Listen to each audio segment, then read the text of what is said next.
Demanda marítima, todo pinta una favorabilidad para Bolivia, todo pinta, todo hace suponer de que la Corte fallará, hace suponer, por lo expuesto, por lo visto, por la resonancia, por las repercusiones que ha tenido en territorio chileno, en territorio boliviano, por las voces políticas varias, diversas, plurales que se han manifestado en torno a esto.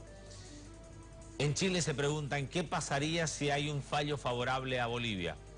¿Sería una victoria para el gobierno, para el Estado boliviano, o sería una derrota catastrófica para la diplomacia chilena? Todos los escenarios se están pintando en este momento en lo mediático. Analista internacional, está Rubén Darío Cuéllar con nosotros, a quien nos saludamos con los buenos días. Buenos días, Pedro, ¿cómo está usted? ¿Cómo esto puede tener varios escenarios? En el preámbulo de la sentencia que pueda emitir la Corte, que va a tardar, usted me decía internamente, no menos de 6 meses. Así es, Pedro, muchísimas gracias. Evidentemente se ha concluido con la fase de los alegatos orales, la última fase procedimental establecida. Ambos países han hecho el uso en 3 oportunidades, durante casi 9 horas continuas, el nuestro para reafirmar los argumentos de por qué Chile tiene una obligación pendiente con Bolivia, y el caso de Chile tratar de desvirtuar esa obligación. Sin mostrarme patriotero, puedo decirles de que Chile no logró el objetivo de demostrar que no tiene ninguna obligación con Bolivia. La defensa de Chile se basó en que Bolivia en realidad lo que intenta es modificar lo establecido en el Tratado de 1904. Nada más lejos de la verdad. Bolivia en su momento, cuando Chile presentó la cuestión previa, aclaró con argumentos jurídicos de que no buscamos para nada la modificación del Tratado de 1904, que nuestro alegato se basa en las oportunidades que hemos tenido a partir de 1950, en las que Chile nos propuso de manera formal buscar una negociación que alcance como resultado una salida soberana y útil de Bolivia al Océano Pacífico. No sé si es su percepción o de repente fue una percepción muy subjetiva, como que la diplomacia chilena trastabilló un poco, que hasta último momento, en su último día de alegato, trató de agarrarse como si fuera la última soga de auxilio, agarrarse de un tuit del presidente donde hablaba de Antofagasta. Digo, tanto tiempo para preparar un escenario de defensa en lo judicial para que en último momento te agarres de un tuit poco serio. No me cuadró el nivel de diplomacia que se le conocía a Chile, o por lo menos que era muy respetada a nivel mundial.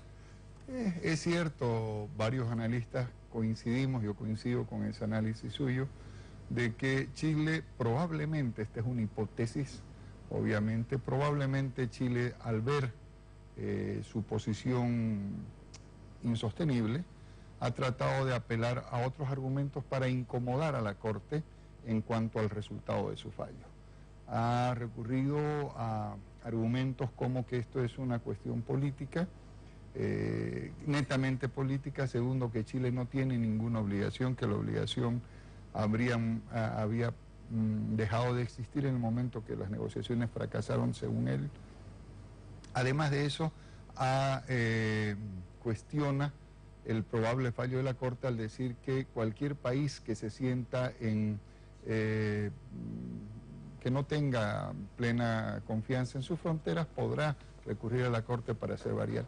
Son argumentos dirigidos más que todo para la opinión pública interna chilena, porque en ningún momento la Corte va a fallar estableciendo una nueva línea de delimitación entre Bolivia y Chile, porque eso no se le ha pedido.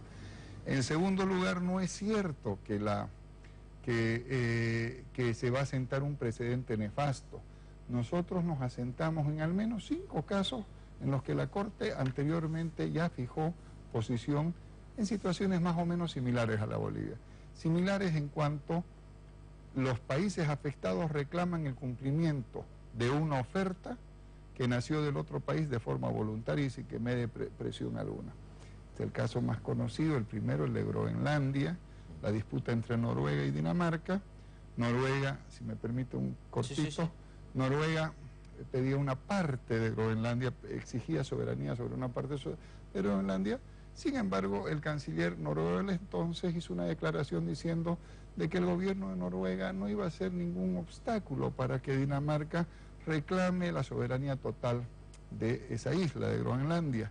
Al final, lo que hoy es la Corte Internacional de Justicia falló en ese momento, aduciendo que esas palabras dichas por el canciller en un comunicado público, era una entrevista pública, una declaración pública a la prensa, constituía un compromiso que el gobierno noruego no podía dejar de atender. Y por lo tanto, el fallo le cede la totalidad de la soberanía de Groenlandia a Dinamarca, aferrándose a esa declaración unilateral. Tiene el caso Australia-Francia.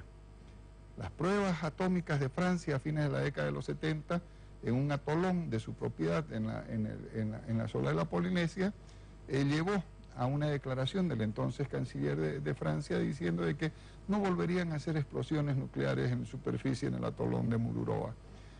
Años después, cuando Francia reanudó la política de hacer ensayos nucleares en ese lugar, el gobierno de Australia lo demandó y la Corte falló a favor del gobierno de Australia por el compromiso generado por esa...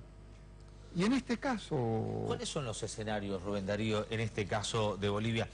A ver, va a haber una sentencia, pero ¿qué va a pasar entre este momento y el tiempo de la sentencia?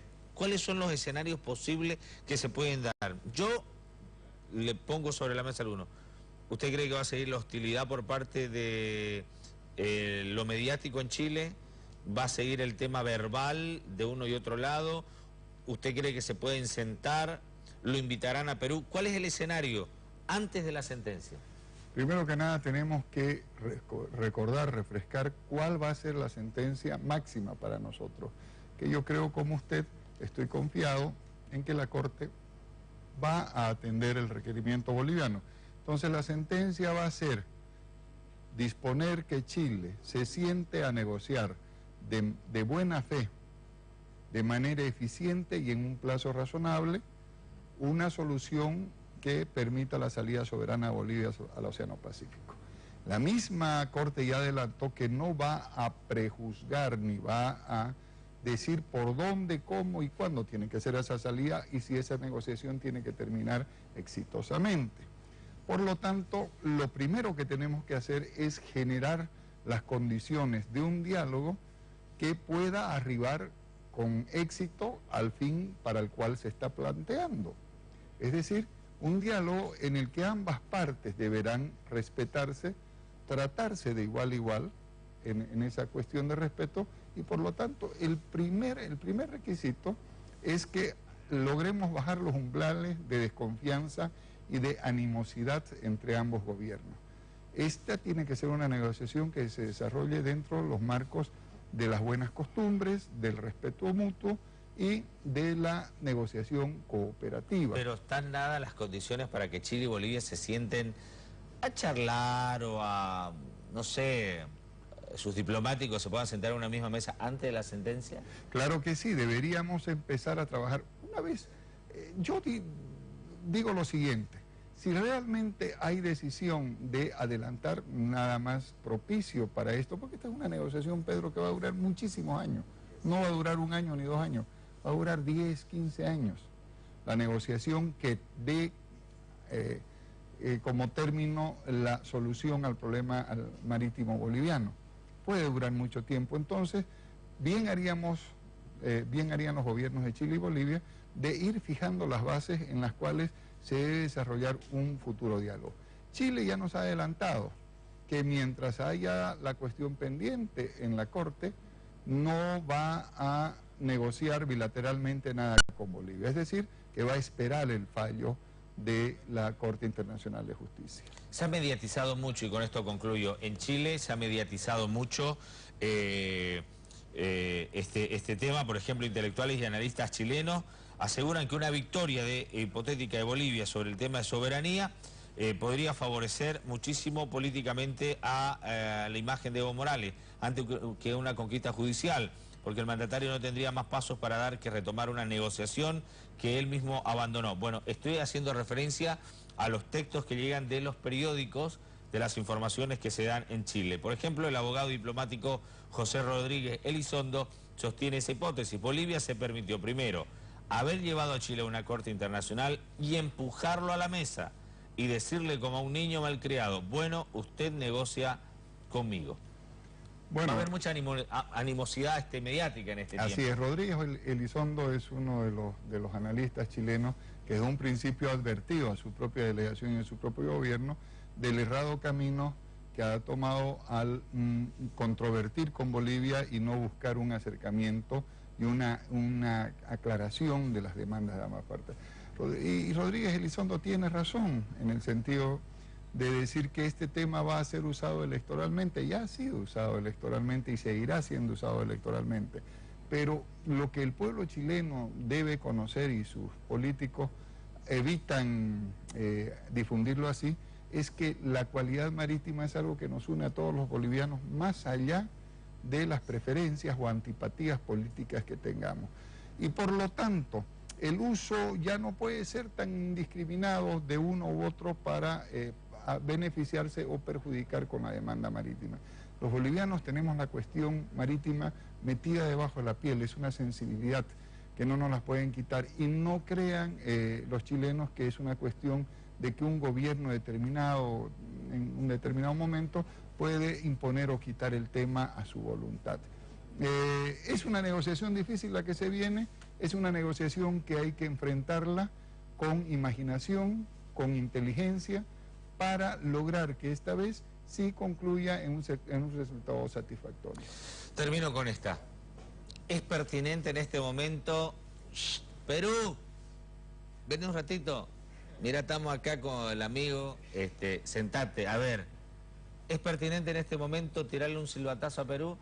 ¿O la situación política de Perú con Martín Vizcarra medio que no cuadra ahorita porque Perú está como ver si es que ese gobierno se estabiliza? Claro, Perú está atravesando una crisis política muy delicada.